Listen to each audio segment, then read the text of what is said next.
नमस्कार। राजस्थान की तमाम फटाफट खबरों में आपका स्वागत है। राजस्थान की खबरों के लिए आपसे निवेदन कि यदि आपने हमारे चैनल को सब्सक्राइब नहीं किया है तो कृपया करके राजस्थान की खबरों के लिए आपके अपने चैनल को सब्सक्राइब करना ना भूलें। आप सब्सक्राइब करते हैं तो हमें हिम्मत होती है सही और सच्ची खबरें आप तक पहुंचाने की, वरना मीडिया किस तरह की खबरें आप तक पहुंचाता है यह आप अब भली भांति जान गए हैं। मीडिया में आप जान गए कि आपके बच्चों की बेरोजगारी की कोई खबर नहीं चलाता मीडिया में आपकी बढ़ती हुई महंगी शिक्षा की भी कोई खबर नहीं चलाता, बढ़ती हुई महंगाई की भी कोई खबर नहीं चलाता। यानी मीडिया में आपकी कोई खबर नहीं है जिससे आपको राहत मिल सके या जिससे आपको ऐसा लगे कि मीडिया आपका साथ दे रहा है।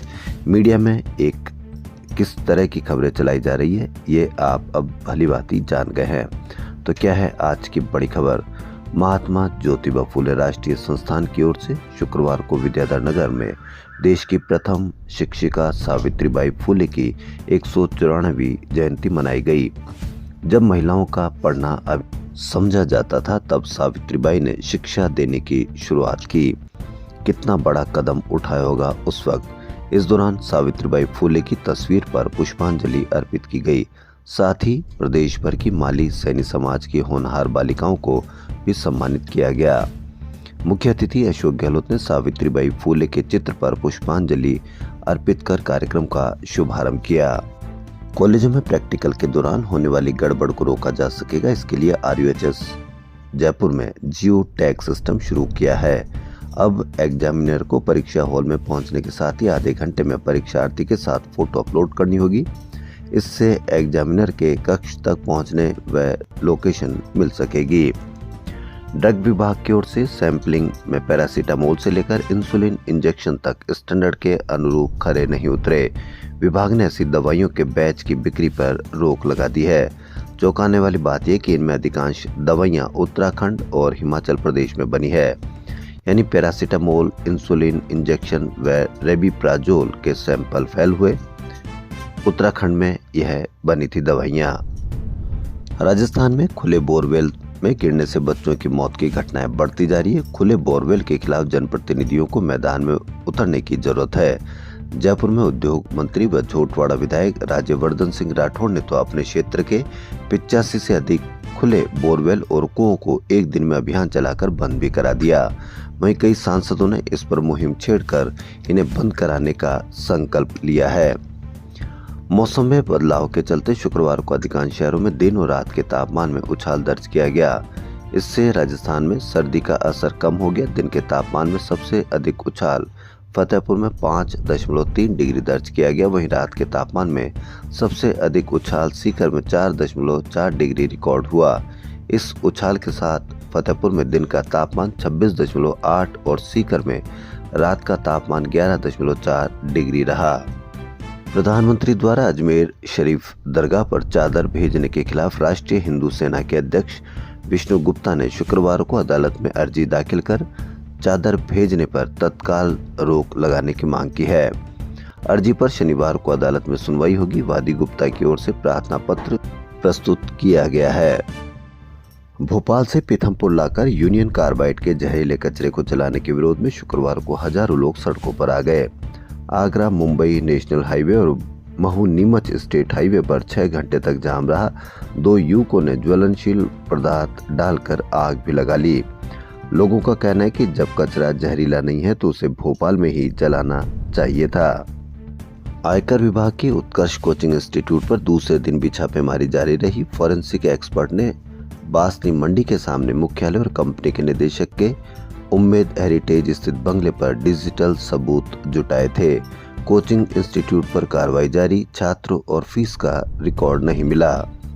तृतीय श्रेणी शिक्षकों के तबादलों पर 7 साल से प्रतिबंध है। वरिष्ठ अध्यापक, व्याख्याता और प्रिंसिपल के ट्रांसफर पर 2 साल से रोक है। यह स्थिति सरकार के सबसे बड़े माने जाने वाले शिक्षा विभाग की है। 4 लाख शिक्षकों का यह दर्द अब आक्रोश का रूप ले रहा है। शिक्षक संगठन तबादले नहीं खोलने के विरोध में उतर आए हैं। ऐसा इसलिए भी है कि भाजपा सरकार बनने के बाद हाल में दूसरी बार तबादलों से रोक हटाई गई, लेकिन शिक्षा विभाग को फिर छोड़ दिया गया। इस सरकार में 2024 में 10 से 20 फरवरी तक और अब 1 से 10 जनवरी तक रोक हटाई गई है। दूसरी ओर विभाग में डेपुटेशन के जरिए चहेतों को मनचाही पोस्टिंग दी जा रही है। पिछले दिनों ही पाठ्य पुस्तक मंडल और साक्षरता विभाग में बड़ी संख्या में डेपुटेशन किए गए। कई तृतीय श्रेणी शिक्षकों को भी एक जिले से दूसरे में भेजा गया। कई बाहर के जिलों से जयपुर भी आए। हालांकि विभाग के पास डेपुटेशन का कोई स्पष्ट आंकड़ा नहीं है, लेकिन शिक्षक संगठनों का दावा है कि 1000 से अधिक शिक्षक डेपुटेशन पे है। मालूम हो कि तृतीय श्रेणी शिक्षकों के तबादले अंतिम बार जुलाई 2018 में तत्कालीन शिक्षा मंत्री वासुदेव देवनानी के समय खोले गए थे। राइजिंग राजस्थान समिट के बाद सरकार ने शुक्रवार को एक बड़ा निर्णय लिया। इसके तहत समिट में एमओयू करने वालों को बिना ऑक्शन प्रक्रिया के जमीन का आवंटन किया जाएगा। दरअसल रीको ने प्रत्यक्ष भूखंड आवंटन योजना स्वीकृत की है। इससे उद्योगों को न केवल जल्दी जमीनें मिलेगी, कीमतों में भी बढ़ोतरी नहीं होगी। योजना में एमओयू पर हस्ताक्षर करने वालों की पात्रता को देखते हुए औद्योगिक भूखंड आवंटित किए जाएंगे। रीको ने इसके लिए ऑनलाइन पोर्टल बनाया है। उद्यमी SSOID के माध्यम से ऑनलाइन आवेदन कर सकेंगे। SI भर्ती परीक्षा पेपर लीक मामले में गिरफ्तार हुए ट्रेनी SI के खिलाफ आखिरकार 10 माह बाद पुलिस ने विभागीय कार्रवाई शुरू की है। इसके तहत 11 ट्रेनी SI को निलंबित किए गए हैं। वृद्धजन, दिव्यांग एवं विधवा महिलाओं को दी जाने वाली सामाजिक पेंशन का वितरण अभी भी 2 माह पीछे चल रहा है। करीब 1.5 माह पहले विभाग के मंत्री ने कहा था कि इस व्यवस्था को 1 माह में ठीक करके पेंशन का वितरण नियमित करेंगे, लेकिन हालात आज भी वैसे ही बने हुए हैं। इसकी आप कोई खबर आप मीडिया पर नहीं देखेंगे, क्योंकि ये खबर आपसे जुड़ी हुई है। मीडिया में अभी भी आप दूसरी ही खबर देखेंगे। नई सरकार ने शपथ लेने के बाद इसमें दी जाने वाली पेंशन राशि को 1000 रुपये से बढ़ाकर 1150 रुपये प्रति माह की थी। उसके बाद से ही धीरे धीरे इसके भुगतान में देरी होना शुरू हो गया। शिक्षा विभाग के शाला दर्पण पोर्टल का URL एड्रेस शुक्रवार से बदल गया। अब ये पोर्टल के जरिए देखा जा सकता है। पहले इसे विभाग से प्राप्त जानकारी के अनुसार पहले से NIC डेटा सेंटर से संचालित किया जा रहा था। अब इसको भामाशाह स्टेट डेटा सेंटर से झालाना से संचालित किया जाएगा। विभाग के शाला दर्पण पोर्टल पर बहुत अधिक भार रहता है। इस पोर्टल को राज्य के गांव में नियमित रूप से एक्सेस किया जाता है, इस कारण इस पर लोड अधिक रहा है। जयपुर व्यापार महासंघ ने शुक्रवार को अतिरिक्त पुलिस आयुक्त यातायात एवं प्रशासन योगेश दादिज के साथ बैठक की। जयपुर व्यापार महासंघ के अध्यक्ष सुभाष गोयल व महामंत्री सुरेश सैनी ने बताया कि बैठक में निर्णय लिया कि वर्तमान में बड़ी चौपड़ से जोरावर सिंह गेट तक चल रही वन वे व्यवस्था शनिवार तक ही रहेगी। मुख्य मार्ग पर दुकानों के व्यापारियों, मंडल के पदाधिकारियों से व्यक्तिगत संपर्क कर दुकान के सामने अतिक्रमण नहीं करने व अपना वाहन निर्धारित स्थान पर पार्किंग करने के लिए समझाइश निरंतर जारी रखी जाएगी। आपको रेलवे में अक्सर जब ट्रेन के टिकट बुक होते हैं या आपकी बुकिंग होती है, रिजर्वेशन होता है, तो आपको बहुत मुश्किल होती है। लेकिन कई बार ऐसा भी होता है कि यदि आपकी ट्रेन में रिजर्वेशन हो जाए और आपको ट्रेन का डब्बा ही नहीं मिले। जी हाँ, ऐसी एक बड़ी खबर। सर्दियों में ट्रेनों का लेट होना, ट्रेन या कोच में तकनीकी खराबी होना एक सामान्य घटना है। लेकिन गुरुवार शाम को जयपुर से जैसलमेर जाने वाली लीलण एक्सप्रेस में अजीब तरह का मामला सामने आया। रेलवे ने ट्रैक में BE1 थर्ड AC कोच ही नहीं लगाया। इसका कारण AC खराब या कूलिंग कम होने की समस्या नहीं, बल्कि रेलवे ने ट्रेन से 1 माह पहले से ही कोच हटा दिया था, लेकिन सिस्टम से नहीं हटाया गया और टिकट जारी हो गए। यानी 64 यात्रियों को थर्ड AC की कंफर्म सीट दी। स्टेशन पहुंचे तो कोच ही गायब। रेलवे बोला सुविधा के लिए खेत है, लेकिन यात्रा स्लीपर में करनी होगी। राजा पार्क जयपुर में पंचवटी सर्किल पर हुए सड़क हादसे में पुलिस ने थार सवार 4 नाबालिगों को बाल संप्रेषण गृह भेज दिया है और कार जब्त कर ली है। अब भी सबसे निवेदन है कि यदि आप अपने नाबालिग को कार देते हैं या भारी वाहन देते हैं तो उनसे जरूर कहें कि इस तरह के हादसे होने से बहुत बड़ी परेशानी में आप आ सकते हैं, आपके बच्चे आ सकते हैं। तेज स्पीड, भीड़ भाड़ वाले इलाकों में तेज स्पीड से खुद भी हादसे का शिकार हो सकते हैं और दूसरे भी शिकार हो सकते हैं। गणगौरी हॉस्पिटल जयपुर में एक बहुत बड़ा सफल ऑपरेशन रहा। महिला के शरीर से बाहर आई बच्चेदानी को वापस उसी जगह पर लगाने में डॉक्टर्स ने बड़ी सफलता हासिल की है। दूरबीन के जरिए किए गए इस ऑपरेशन के बाद महिला की तबीयत ठीक है। पीड़िता को महिला और जनाना अस्पताल में ही इलाज के लिए मना कर दिया था और इस बच्चेदानी के खराब होने पर उसे बाहर निकालने के लिए कह दिया था। राजस्थान के सरकारी व निजी अस्पतालों को श्वान, बिल्ली, बंदर के काटने से होने वाले रेबीज की रिपोर्ट करना अनिवार्य हो गया है। अब अस्पतालों को लैब की जांच में पॉजिटिव व मौत होने पर चिकित्सा एवं स्वास्थ्य विभाग को मरीज का नाम, पता, मोबाइल नंबर व चल रहे इलाज की जानकारी देनी पड़ेगी। साथ ही यूडीएच, पशुपालन, वन एवं अन्य विभागों की जिम्मेदारी भी तय की गई है। राजस्थान हाई कोर्ट के सीजे MM श्रीवास्तव ने राजस्थान न्यायिक अधिकारी एसोसिएशन की जजेस डायरी 2025 का विमोचन किया। विश्वविद्यालय अनुदान आयोग यानी UGC ने उच्च शिक्षण संस्थानों में स्किल बेस्ड कोर्सेज के संचालन के लिए स्टैंडर्ड ऑपरेटिंग प्रोसीजर यानी SOP जारी की है। इसके तहत national higher education qualification framework के तहत क्रेडिट एलोकेशन किया जाएगा। अभी तक आप दूसरे क्षेत्रों में ही बेरोजगारी देखने को मिल रही थी। अब CA यानी चार्टेड अकाउंटेंट्स भी बेरोजगारी की लाइन में आ गए हैं। जी हां, CA पूरा करने के बाद भी 50% छात्रों को नहीं मिल रहा प्लेसमेंट ड्राइव। सीमित शहरों में ही institute of chartered accountants of India ने हाल ही में अपने प्लेसमेंट रिपोर्ट जारी की है। प्लेसमेंट रिपोर्ट के अनुसार पिछले 8 प्लेसमेंट सेशन में रजिस्टर्ड स्टूडेंट में से आधे से भी कम विद्यार्थियों को नौकरी मिली है। भजनलाल सरकार द्वारा 3 संभाग और 9 जिलों को समाप्त करने के विरोध में कांग्रेस की जन आंदोलन खड़ा करने की तैयारी है। कांग्रेस ने इंडिया गठबंधन के दलों के साथ लेकर बड़ी लड़ाई की तैयारी की है। सीकर बंद के साथ शनिवार से इसका आगाज होगा। हल्ला बोल कार्यक्रम 1-2 नहीं कई जिलों में होंगे। सरकार के फैसले से प्रभावित जिलों और संभागों में ब्लॉक से लेकर संभाग और जिला स्तर तक संघर्ष समिति का गठन किया जाएगा। कांग्रेस ने इंडिया गठबंधन की सहयोगी पार्टियों से भी हाथ मिलाया है। पहले सीकर बंद, फिर 6 को बांसवाड़ा में हल्ला बोल। कांग्रेस के सरकार विरोधी कार्यक्रमों के तहत जिलों के आंदोलन को जन आंदोलन में बदलने की रणनीति के तहत शनिवार को सीकर बंद का आह्वान किया। बांसवाड़ा संभाग को खत्म करने के विरोध में वहां के संगठनों की ओर से 6 जनवरी को बड़ी सभा होगी। वहीं पिछली सरकार में गठित अंग्रेजी माध्यम की महात्मा गांधी स्कूलों को लेकर भजनलाल सरकार द्वारा मंत्रियों की कमेटी के गठन पर PCC चीफ गोविंद सिंह डोटासरा ने कहा कि भाजपा नेताओं को तकलीफ इस बात से है कि कमजोर, शोषित और पीड़ितों के बच्चे अंग्रेजी शिक्षा हासिल करके कहीं उनकी बराबरी न कर ले। भाजपा सरकार द्वारा अंग्रेजी माध्यम स्कूलों के रूपांतरण की समीक्षा के लिए कमेटी बनाने का निर्णय दर्शाता है कि इनका विजन प्रदेश को पीछे धकेलने एवं निजी अंग्रेजी स्कूलों को लाभ पहुंचाने का है। पूर्ववर्ती कांग्रेस सरकार ने शिक्षा में क्रांतिकारी निर्णय करते हुए हर वर्ग के बच्चों के लिए महात्मा गांधी अंग्रेजी मीडियम स्कूल खोले थे। आज राजस्थान में 3700 से ज्यादा सरकारी अंग्रेजी माध्यम स्कूलों में हर वर्ग के लाखों बच्चे पढ़ाई कर रहे हैं। भाजपा सरकार ने समीक्षा के नाम पर अगर अंग्रेजी माध्यम स्कूलों को लेकर कोई भी जन विरोधी निर्णय लिया तो ईंट से ईंट बजा देंगे। कांग्रेस पार्टी पूरे प्रदेश में जन आंदोलन करेगी। वहीं पूर्व CM अशोक गहलोत ने कहा कि भाजपा सरकार ने सरकारी स्कूली शिक्षा को बर्बाद करने का संकल्प कर लिया है। यही कारण है कि सरकारी स्कूलों के नामांकन में लाखों विद्यार्थियों की कमी हुई है। एक तरफ सरकारी स्कूलों में 8वीं तक के बच्चों को यूनिफॉर्म, स्वेटर व जूते तक नहीं मिल पा रहे। अब सरकार ने महात्मा गांधी अंग्रेजी मीडियम स्कूलों की समीक्षा करने के लिए मंत्रिमंडलीय समिति बना दी है। ऐसा लगता है कि राज्य सरकार निजी अंग्रेजी मीडियम स्कूलों को भारी दबाव में है, इसलिए 1 साल होने के बाद ऐसा फैसला लेना पड़ा।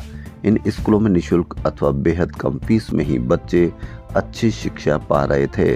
सरकार को अगर इन स्कूलों में कोई कमी दिखाई दे रही तो उसमें सुधार के लिए कदम उठाती, लेकिन ये बच्चों के भविष्य से खिलवाड़ करने पर आमादा दिखाई देती है। मुख्यमंत्री भजनलाल शर्मा ने वर्ष 2026 में खेलो इंडिया राष्ट्रीय युवा खेलों की मेजबानी राजस्थान को देने के लिए केंद्र सरकार से औपचारिक अनुरोध किया है। मुख्यमंत्री भजनलाल शर्मा ने राज्य सरकार आमजन को सड़क, पानी, बिजली, स्वास्थ्य और आधारभूत सुविधाएं उपलब्ध कराने के लिए विभिन्न विकास कार्यों के माध्यम से अंत्योदय के संकल्प के साथ कार्य कर रही है। उन्होंने अधिकारियों को निर्देश दिए कि इन विकास कार्यों को पूरा करने की टाइमलाइन निर्धारित कर इन्हें समय से पूरा किया जाए। उल्टी गंगा बहने की कहावत नगरीय विकास एवं स्वायत्त शासन विभाग व रेरा से चरितार्थ हो रही है। विभाग के आदेश से बांटे गए पट्टों पर विभाग ने ही मान्यता के सवाल उठा दिए हैं। रेरा भी पट्टे बंटने के समय चुप्पी साधे रहा। जिलों को समाप्त करने के बाद अब गहलोत राज में बांटे गए 10.91 लाख पट्टों की मान्यता खतरे में आ गई है। राजस्थान में रेरा का गठन वसुंधरा सरकार के समय 2017 में हुआ था। उस समय रेरा एक्ट बना और उसे लागू किया गया।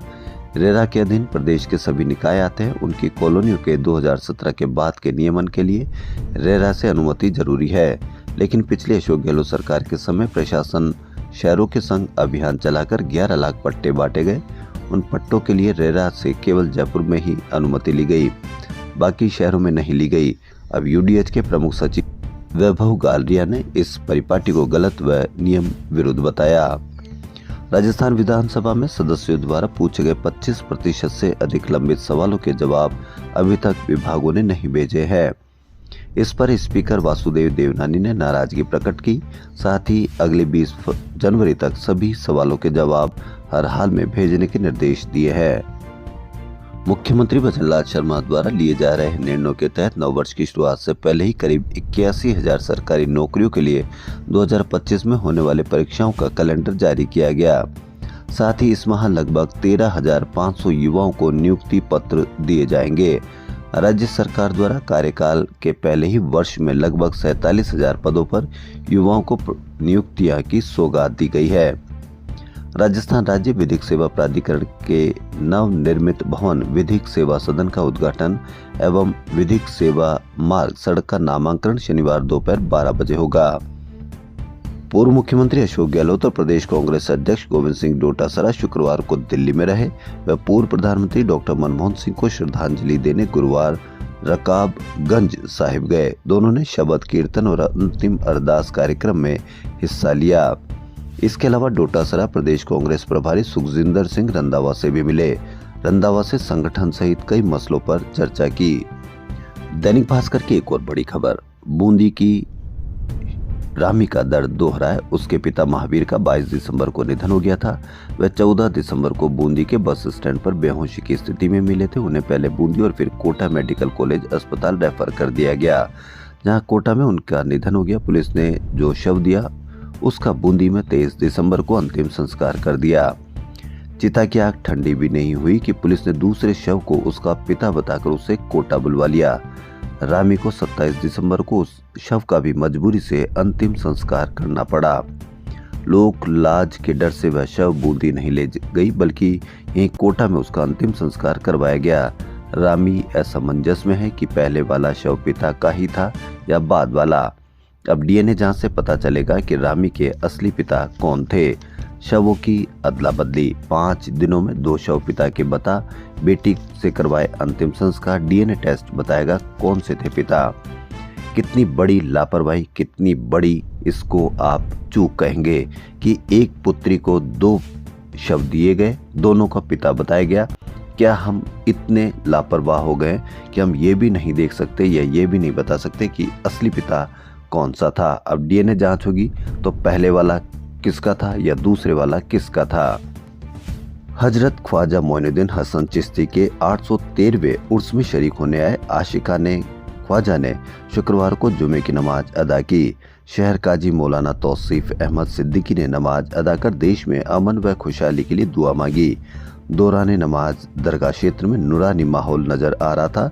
बुजुर्गों के साथ ही नौजवान और बच्चे भी नमाज अदा करने के लिए पहुंचे। दरगाह परिसर स्थित ऐतिहासिक शाहजहानी मस्जिद से मौलाना तौसीफ अहमद सिद्दीकी ने नमाज अदा कराई। शाहजहानी मस्जिद में नमाज अदा करने के लिए नमाजियों में खासी होड़ लगी नजर आई। राजस्थान की खबरों फिलहाल इतना ही। यदि आपको राजस्थान की खबरें पसंद आ रही तो आपके अपने चैनल को सब्सक्राइब करना ना भूलें। धन्यवाद।